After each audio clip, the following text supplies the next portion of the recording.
स्वागत है आपका न्यूज 11 इंडिया में। आपके साथ मैं हूं राधा कुंदेरिया। सबसे पहले सुख शांति एवं समृद्धि की मंगल कामनाओं के साथ आपको और आपके पूरे परिवार को न्यूज 11 इंडिया परिवार की तरफ से चैत्र नवरात्रि की पावन शुभकामनाएं।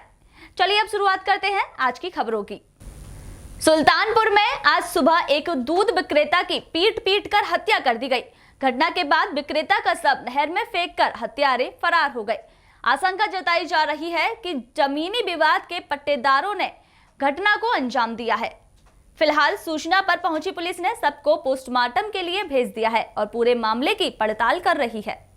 सुल्तानपुर में आज सुबह एक दूध विक्रेता की पीट कर हत्या कर दी गई। घटना के बाद विक्रेता का शव नहर में फेंककर हत्यारे फरार हो गए। आशंका जताई जा रही है कि जमीनी विवाद में पट्टेदारों ने घटना को अंजाम दिया है। फिलहाल सूचना पर पहुंची पुलिस ने शव को पोस्टमार्टम के लिए अस्पताल भिजवा दिया गया है और पूरे मामले की पड़ताल की जा रही है। दरअसल देहात कोतवाली के सातनपुर गांव का रहने वाला 45 वर्षीय बुलबुल प्रतिदिन की तरह आज सुबह दूध बांटने के लिए निकला हुआ था। इसी दौरान वो लंबुआ कोतवाली के सकवा गांव के पास पहुंचा ही था कि अज्ञात लोगों ने लाठी डंडों से पीट कर उसकी हत्या कर दी और शव को सूखी नहर में फेंक कर फरार हो गए। थोड़ी देर बाद जब राहगीरों ने शव को नहर में पड़ा हुआ देखा तो हड़कंप मच गया। देखते ही देखते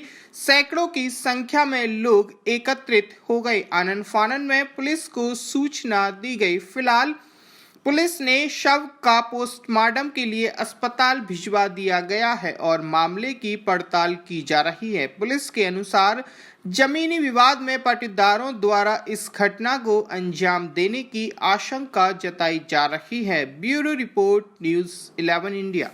आज थाना लंबुआ के अंतर्गत ग्राम सकवा नहर पर रईस पुत्र इंसार निवासी सातनपुर थाना कोतवाली देहात का शव बरामद हुआ है। मृतक दूध बेचने का कार्य करता था। प्रारंभिक जानकारी के अनुसार ये आज दूध बेचने के लिए निकला था। इनके परिजनों का आरोप है कि जमीनी विवाद के क्रम में रशीद पुत्र स्वर्गीय इंसार, कप्तान पुत्र रशीद एवं जीशान पुत्र नसीम ने इनकी हत्या कर दी है। ये दोनों पक्ष आपस में भाई हैं। मृतक के पिता इंसार की 2 शादियां थीं और जो दूसरे पक्ष के लोग हैं उन्होंने इसके पहले भी दिनांक 21/2/2021 को आपसी मारपीट के संबंध में दोनों पक्षों का मुकदमा कोतवाली देहात में पंजीकृत किया गया था, जिसमें निरोधात्मक कार्रवाई भी संपन्न की गई थी।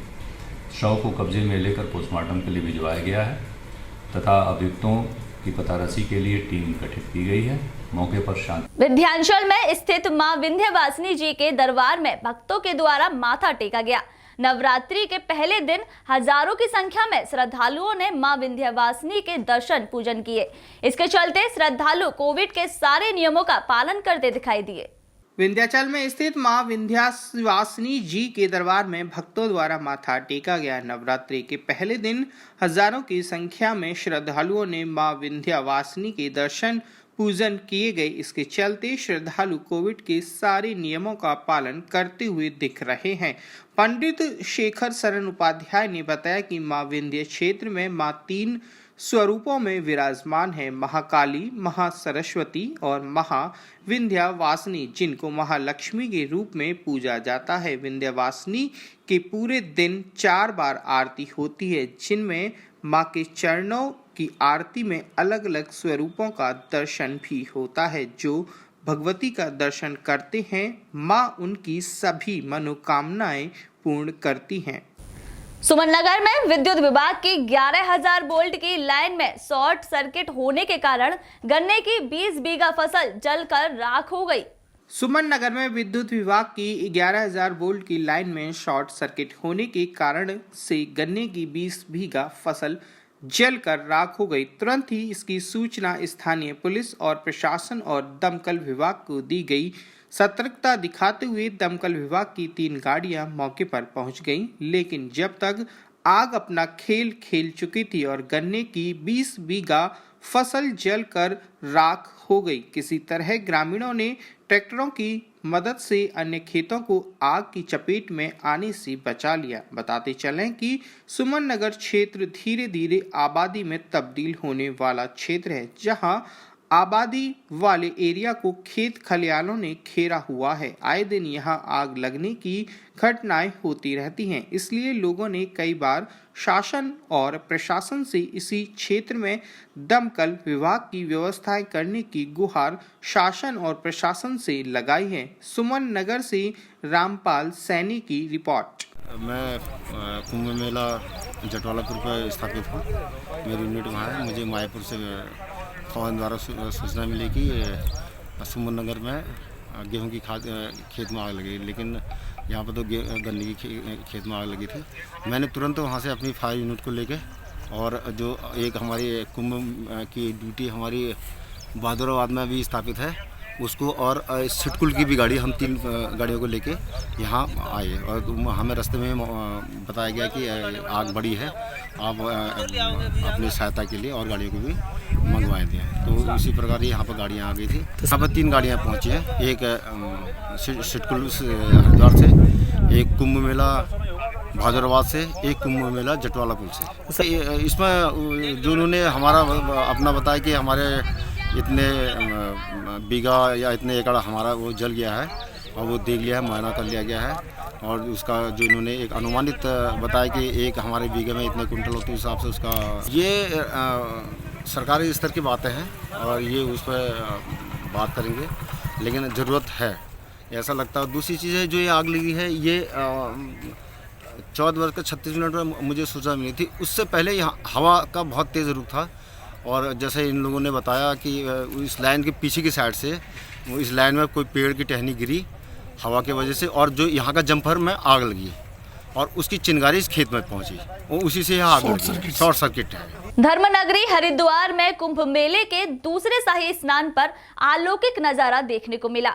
सभी 13 अखाड़ों के साथ साथ किन्नर अखाड़े के द्वारा भी हर की पौड़ी ब्रह्मकुंड पर मां गंगा में डुबकी लगाई गई। धर्मनगरी हरिद्वार में कुंभ मेले के दूसरे शाही स्नान पर अलौकिक नजारा देखने को मिला। सभी 13 अखाड़ों के साथ साथ किन्नर अखाड़े के द्वारा भी हर की पौड़ी ब्रह्मकुंड पर मां गंगा में डुबकी लगाई गई। परंपरागत तरीके से स्नान के तहत दूसरे शाही स्नान पर सबसे पहले निरंजनी और आनंद अखाड़े द्वारा स्नान किया गया।